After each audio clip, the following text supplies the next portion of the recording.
Die Lokalbahn Amstetten-Gerstetten-Oppingen fährt unter der Leitung des Vereins der Ulmer Eisenbahnfreunde. Vorsicht am Bahnsteig. Einsteigen und Türen schließen. Vorsicht bei der Abfahrt.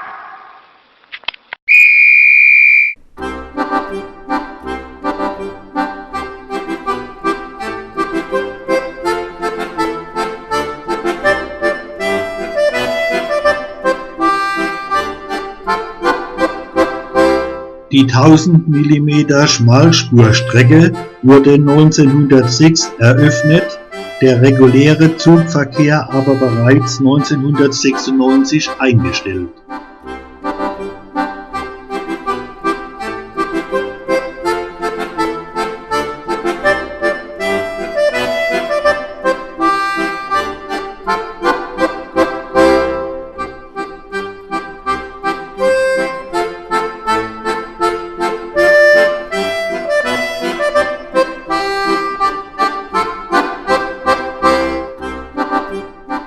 Aber seit 1975 werden die Verkehre mit historischen Fahrzeugen auf der Strecke aufrechterhalten.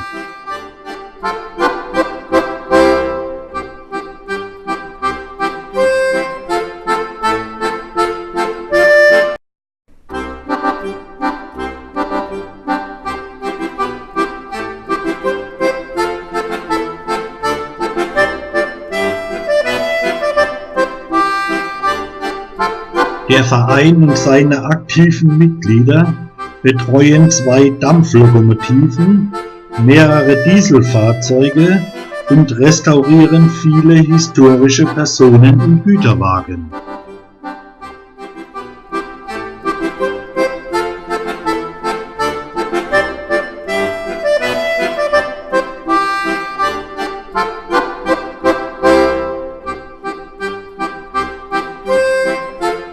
Meine Damen und Herren, an Gleis 3 in Intercity 510 Schauinsland.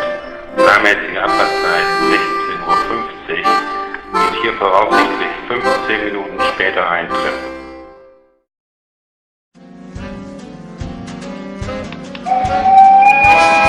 Ich habe bei einer Ortsdurchfahrt durch Lauda das Hinweisschild gelesen und nach der Dampflok Ausschau gehalten. Der Anblick von weitem war ein eher trauriger, war die Lok doch mit Kunststofffolien abgehängt. Ich war gespannt. Die Dampflok 052 908-1 aus der Baureihe 52 wurde 1942 von der Firma Schwarzkopf in Berlin gebaut. Der Tender stammt aus der Lokfabrik Wien-Floidsdorf. Der Zug wurde im Zweiten Weltkrieg an der Ostfront eingesetzt und bei der Deutschen Bundesbahn erst 1977 ausgemustert. 1978 wird sie als Dampflokdenkmal in Lauda aufgestellt.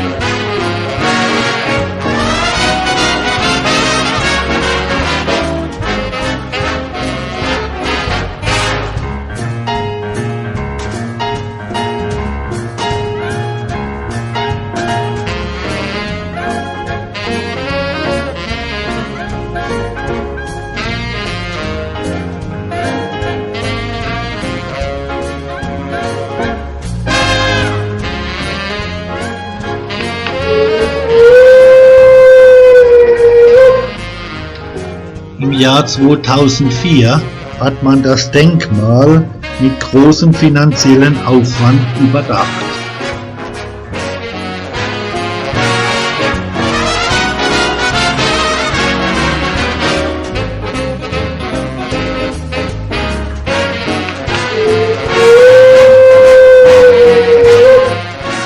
Heute scheint das tolle Denkmal wieder restauriert zu sein und erstrahlt in altem Glanz. Der Zug ist aber nicht fahrtüchtig.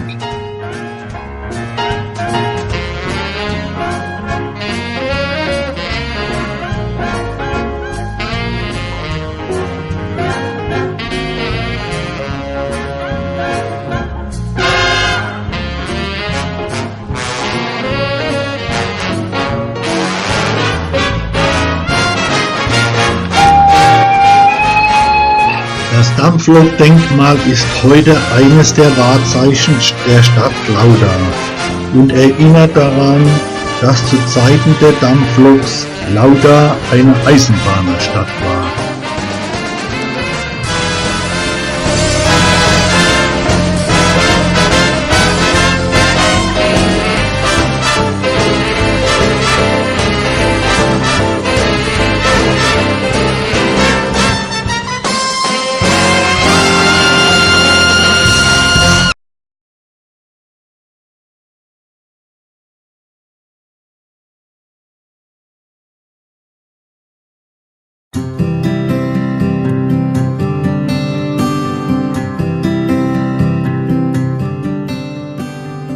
Der erste Braunkohleabbau in der hessischen Wetterau wurde 1804 dokumentiert. Besonders in der Umgebung von Wölfersheim hat man über 100 Jahre im Tiefbau, also unter der Erde, die Kohle geschlagen. Davon zeugen heute als Erinnerung in Wölfersheim und Weckesheim die Triebwagen und Ausstellungsstücke. Die Kohle fand Verwendung als Brennmaterial im Haushalt und im Gewerbe.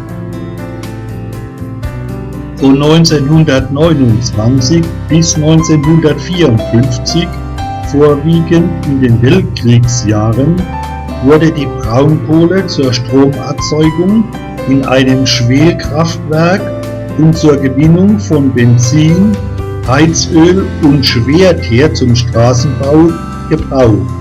Es arbeiteten damals ca. 1500 Leute im Bergbau.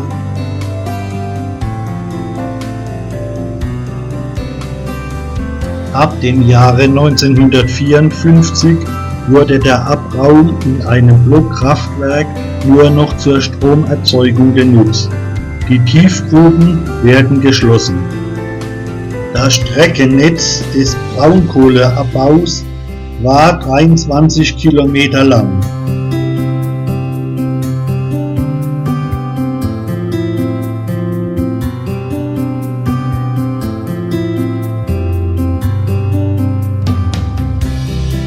Mit modernen Maschinen wird nun im Tagebau gearbeitet, bis auch dieser 1991 durch Erschöpfung der Vorräte eingestellt wird.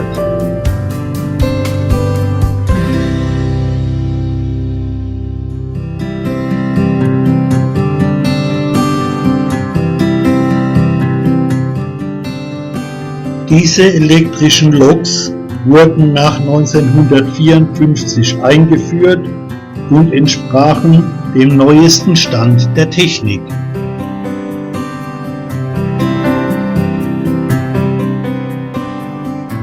Die Abraumfläche von 1250 Hektar wurde danach renaturiert.